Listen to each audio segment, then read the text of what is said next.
Hi hello வணக்கம் welcome back to my channel. நம்ம கும்பாபிஷேகம் நடக்க போகுதுங்க நாளைக்கு. அதுக்கு முந்தின நாள் கோயிலுக்கு போயிட்டு வந்துடலாம். இப்போ தான் கொஞ்சம் கூட்டம் இல்லாமல் இருக்கும். நாளைக்கு குழந்தைங்களெல்லாம் கூட்டிகிட்டு போகிறது கொஞ்சம் சிரமமாக இருக்கும். அதனால் இன்றைக்கி போயிட்டு வந்துடலாம் அப்படின்ட்டு தான் முன்னாடி நாள் போனோம். ஏற்பாடெல்லாம் ரொம்ப பிரமாதமாக செஞ்சுருந்தாங்கங்க. வாழை மர தோரணை முன்னாடிலாம் பாருங்கள், டெக்கரேஷன்லாம் அவ்வளோ சூப்பராக இருந்துச்சு. ரொம்ப தாடாத்தியாக இருந்துச்சுங்க இடம். கூட்டம் நிறையா இருந்தாலும் இடம் தாடாத்தியாக இருக்கனால எவ்வளோ கூட்டம் இருக்காங்கன்னு நம்மளால் சொல்ல முடியல. ஏன்னா அந்தளவுக்கு ஃப்ரீயாகவே இருந்துச்சுங்க. கோபுரம்லாம் பார்க்குறக்கு ரொம்ப அழகாக இருந்துச்சு. இன்னும் பெயிண்டிங் ஒர்க்லாம் கம்ப்ளீட் ஆகலை. அப்பப்போ கொஞ்சம் கொஞ்சம் வேலையெல்லாம் இன்னும் பெண்டிங் நிறையாவே இருக்குது. இன்னும் முடிக்கிறதுக்கு கொஞ்சம் டைம் ஆகுங்க. கலர் பெயிண்டிங்லாம் இன்னும் பண்ணாமல் வச்சுருக்காங்க.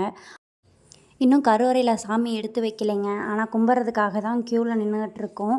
இதோட வீடியோவோட அடுத்த பார்ட் அடுத்த வீடியோவில் வரும். மறக்காமல் பாருங்கள். தேங்க்யூ.